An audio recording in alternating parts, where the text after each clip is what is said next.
Previously at Chester Zoo. Patna, the Indian rhino, showed off his dribbling skills. I don't know whether he'd make a good footballer, but he tries his best.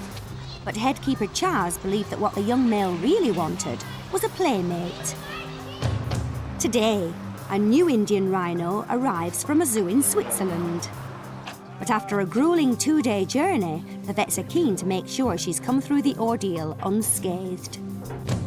It's hello Rhino, but goodbye to the zoo's 2 red panda cubs. It's a huge achievement to breed the animals, get them to maturity and for them to move on to another collection. And with a little help from keeper Belinda, the baby giraffe is up and running. She's going to be a little feisty one, you know. She's going to be a real character.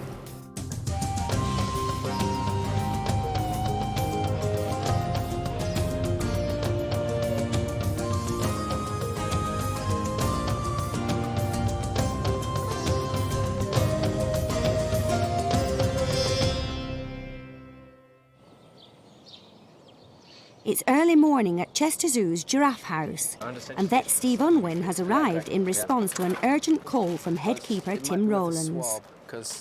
Tim's worried about the baby giraffe. She was born at the zoo 6 days ago to first-time mum Faye. She arrived 2 weeks early. I've never seen such a small giraffe in my life. That is a worry. Things got even worse when the calf failed to suckle from her mother. Tim reluctantly decided to hand-rear her, and after a rocky start, she began to take her bottles. But today, there are setbacks. Steve has already started treating an infection in the calf's umbilical cord, but now her faeces are discoloured. Yeah, that is a little bit too red for what it looks like. Yeah. Okay. Yeah. Probably give the injection, then try the... Oh, no, I'll give try the bottling first, because it's going to be less invasive. Good. First, Steve checks on his patient's progress. There is still a little bit of swelling there, but I don't think it's as bad as it was. Because it's going quite nicely. Okay. Sorry about this, sweetie, but we wanted to make sure don't have an infection. Then he takes a swab from her rear end. Yeah, that doesn't look terribly happy. No. Poorly tummy. So, a little bit of antibiotic. Good girl. Almost there, sweetie. Good girl. The antibiotic injection should help clear up the infection. The vet department's been paying a bit more attention to this baby giraffe than we would normally because she's been 2 weeks premature. And she's, at this stage, about 35 kilos, which is about half the weight she should be. She's well proportioned, but she's very small. We're not ever going to be friends, but you can at least tolerate me. Yeah. OK. Thanks, Tim. That's great. All right, no worries. I'll catch you later on. OK, mate. Why I'm here today specifically is that, as of this morning, her poo doesn't look quite right. So we've just taken some samples. We've already had her on a course of antibiotics because of the umbilical issue. And so we'll check to see if there's anything nasty going on with her poo. The only difference really is that she has increased the amount of milk she's been getting. So it could just be a tummy upset due to that, but we just want to make sure that everything is as it should be. Steve has 9 years' experience as a zoo vet, but he can still fall prey to the charms of a baby giraffe. There's something about the way a baby giraffe will look at you. I mean, you may notice that she's still got a bit of a head tilt. Now, we might say, well, does that mean she's got some sort of infection in her ear? No, it's just something that they do. It's they do that, and then they look at you, and then they straighten up, and everything's fine. And so there's a big cow eyes. Yeah, of course they're cute. But they're designed to look cute to mum as well, so they get that maternal instinct. And also, it's very rare for us to be able to get as close to these animals as we can with her. The ultimate is for mum to rear her own baby. But it's still really cool to get this close to them. Later on, the baby finds her feet and keeps Belinda on her toes. And there we go, all gone. Well done, girl.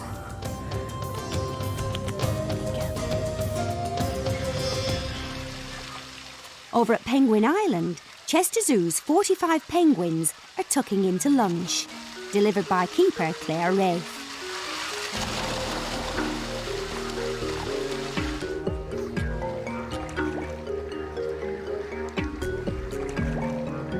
The penguins we've got at Chester are Humboldt's penguins. They actually come from South America, sort of Chile and Peru. So they do actually like it quite warm, which is a bit of a shock for most people. Everyone expects penguins to be with ice and snow. I was actually quite like the summer here. It's the right sort of temperatures for them. The penguins like Chester's climate so much that they happily breed here. And this is the time of year when the mating season starts. Today, Claire and fellow keeper Karen Neach are preparing to spring clean the nest boxes that the penguins will use for laying their eggs and rearing their chicks. We're just going to give the nest boxes a quick clean, just to get them ready for this year's breeding season. The penguins sort of burrow into them a little bit and they do get quite muddy and messy. The penguins, they have a very particular aroma to them, to be honest. Everyone thinks that they're all cute and cuddly, which they are, but they do, on a diet of just fish, they do tend to smell a lot. And being in the nest boxes for pretty much 3 months, sometimes they're a bit lazy and don't always go outside when they need to go to the loo, so the inside of the boxes can be a little bit covered, which is not pleasant.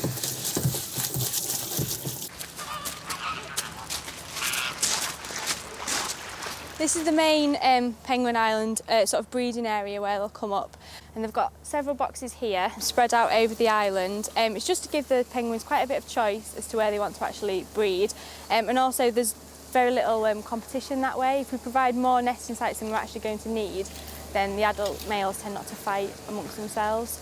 The idea is if we get it on a roughly flat surface, then they'll kind of go in, scrape round in the bottom, put a little bit of the pampas grass in, collect a few things and sort of make it their own. And then once they've done that and they're happy with that, then the female will go in and lay 2 eggs. And they'll sit and incubate them in there, hopefully, and everything will go fine and we'll end up with some chicks.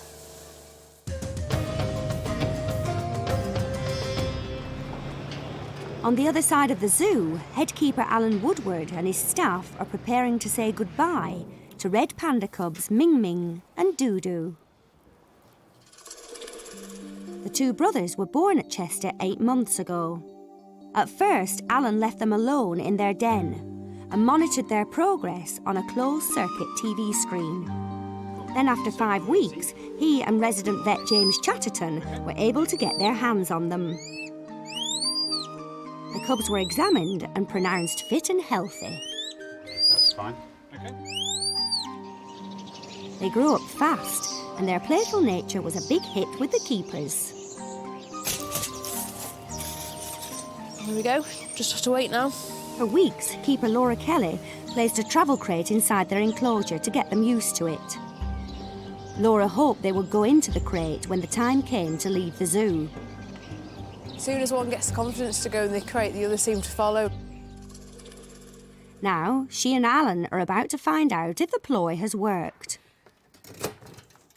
The plan is that we're going to put some bedding in both these crates. We'll take the crates actually into the enclosure, and then we'll get the pandas actually inside the crates, and then wheel them down to the van, and then they'll be on the way.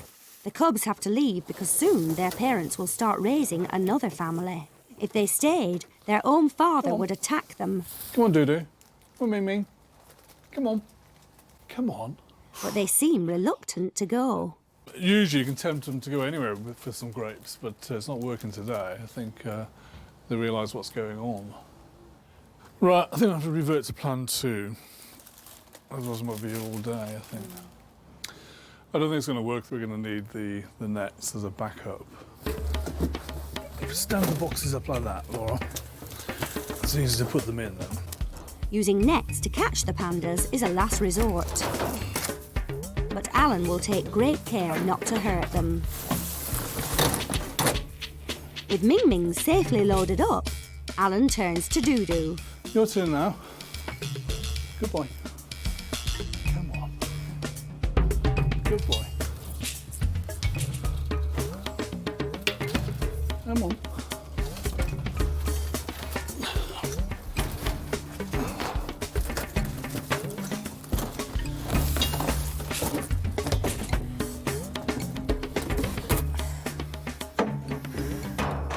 Well done, Laura. Oh, you did the... Have a gold star for that.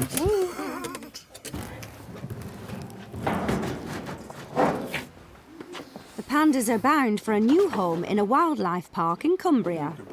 Okay. Now we'll take them down to the gatehouse, and then they'll go into a van from there, and then off to the Lake District. And these are the medical notes which will travel with them as well. So it's bon voyage to the pandas, really. This is what it's all about. It's a huge achievement to breed the animals, get them to maturity, and for them to move on to another collection. I mean, because it'd be nice to keep them all, but it's not feasible, really, and that's what we're all here for. I mean, to breed these animals and to start further breeding programs in other collections. These are the first red pandas to be born and raised at Chester for 30 years. But Alan is confident they'll be the first of many. At Chester Zoo, all eyes are on the giraffe house. The zoo's new baby giraffe is now 8 days old and is being bottle fed by the giraffe team. Her tummy trouble has cleared up, and senior keeper Belinda Porter is feeling positive about her future. Yeah, she's suckling really, really well. She gets a little excited when she first gets onto the teat and tries to suck really hard, but once she settles into it, as you'll see for yourself, it's gone in seconds. She's taking really well off me, Tim, and another one of our keepers has actually given her a bottle as well, so I don't think she's too fussy, which in actual fact is great for us because many people do it better, really. You know, it just frees up our time a lot more.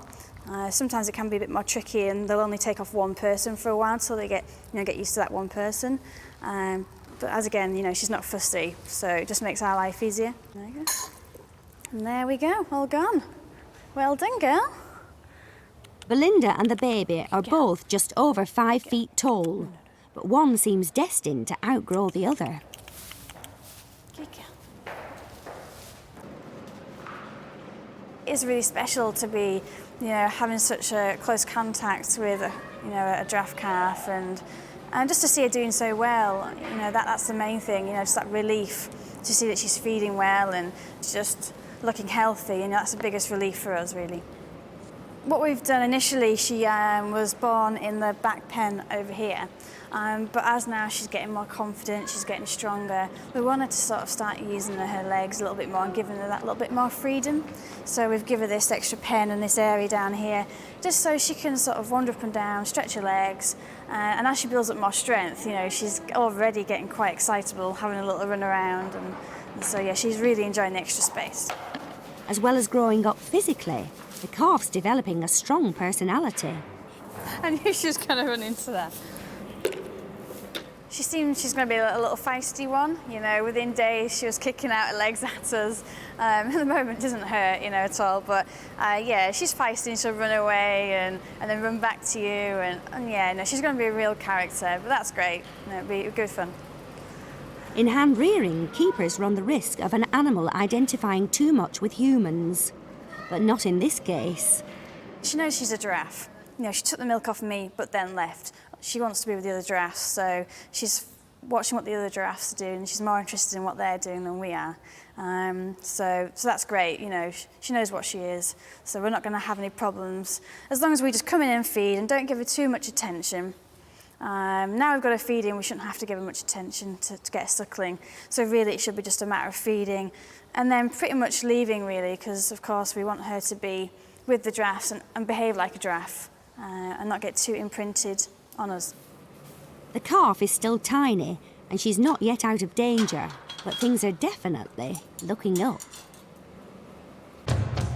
Later on, a big new attraction arrives at the zoo. Hello, girl. Yeah, fine. An Indian rhino.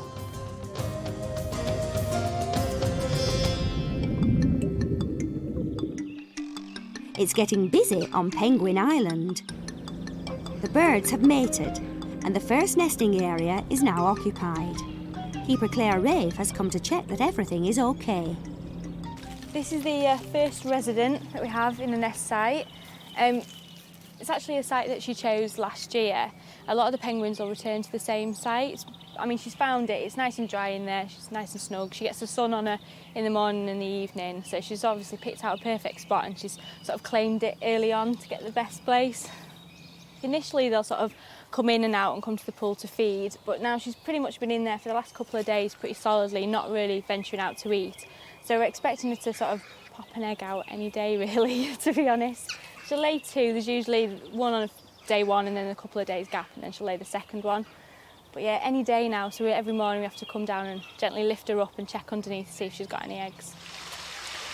In the wild, the habitat and food sources of the Humboldt penguin are under threat.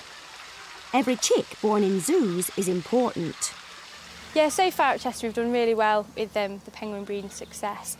Every year they sort of get more and more experience, so we really do interfere very little. Occasionally we may supplementary feed with some sort of young adults that are just sort of starting out, but generally they're just left to themselves, and up until the point of fledging we have very little to do with them.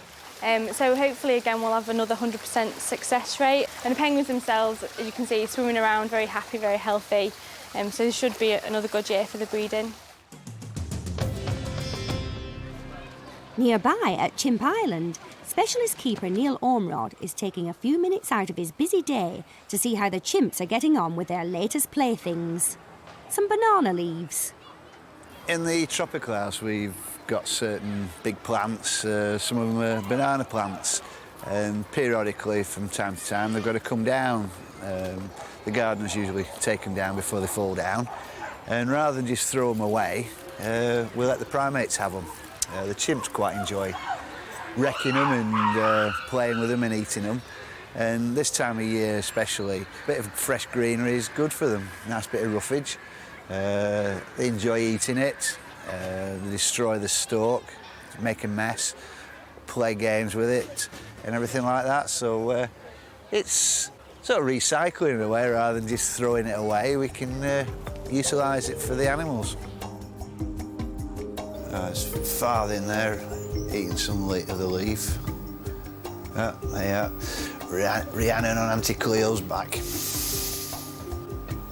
That's Wilson coming round the corner now.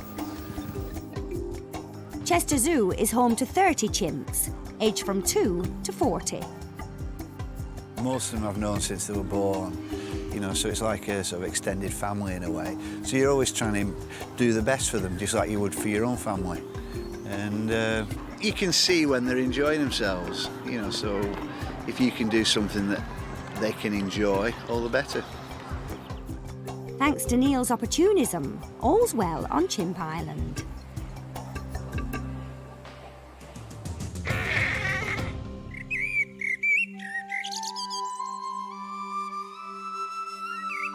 It's the end of the day, and the public have long since packed up and gone home. But several keepers and other members of staff have stayed behind, waiting for a special delivery. Yes. Can somebody go and open the next gate? The container has come all the way from Switzerland, and inside is a precious cargo, the zoo's new Indian rhino. The 800-mile journey has taken 2 days. Zoo vet Steve Unwin and James Chatterton and Registrar Penny Rudd are anxious to check that everything has gone well. We're not unloading here tonight when it's dark. It's too difficult, so we'll unload in the morning. From Switzerland, the rhino has been in the experienced hands of professional animal mover Roy Smith. Life on the road is what he knows best. When we're travelling 4 or 5 days, up to 11 days sometimes, you've got to have supplies with you. We don't have time to go shopping. We have to have enough food for the animals, enough food for us. Roy removes a panel on the side of the container, and everyone gets their first glimpse of the new arrival. Hello, girl. Yeah, fine. The rhino is a young female called Batchy. Vet Steve is quick to check that she's safe and well. She is looking really good. She's a little bit green because the inside of the truck is a bit green, and when she first started on the journey, she was a little bit unhappy with things. But you can see how calm she is now. She's got used to it. Whenever we're transporting big animals like this, we try not to anaesthetise them or sedate them too heavily. So the medication that they've given her just sort of makes her less anxious. So she's still on the road. She's still stable, because if she was to be too unstable, then that can be quite dangerous. You saw she just got some very mild little scratches on her head. As soon as, well, from what Roy was saying, she was rather active when they first set out in Switzerland. Has settled down since then. Good girl. Steady, steady, steady. Oh. Fine. As the person in charge of the travel arrangements, Penny can breathe a huge sigh of relief that the journey has gone smoothly. It's been a long process bringing her in. With the animal health restrictions owing to blue tongue at the moment, we've had to make sure she's had very stringent health checks at that end, and we've got to blood sample her within 48 hours of her arrival here too. But she's well worth it. She looks fantastic, so it's absolutely brilliant to have her here. I'm really relieved now she's actually here. I can hardly believe it. Very big day tomorrow. We're always very excited when animals arrive, but I think some of these animals are very precious during transport, and we do need to be very careful with them. And she's going to be joining Patna, our young male, who's been waiting for a year for her. So he's excited too, I guess, if he only knew. So everybody said good night? Night. Night. We're leaving her in the truck overnight. The truck is heated with gas heaters, and she'll be perfectly safe and snug in there. It'll also give her a rest so that she's absolutely fresh tomorrow morning to face the day.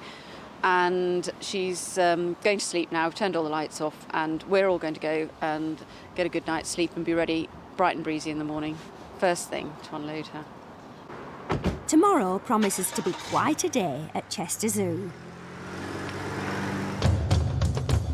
Next time, head keeper Tim plays night nurse to the baby giraffe. And Batchy's epic journey draws to a close, in front of a crowd of admirers. You wouldn't believe it, Rhino would have such a following, would you?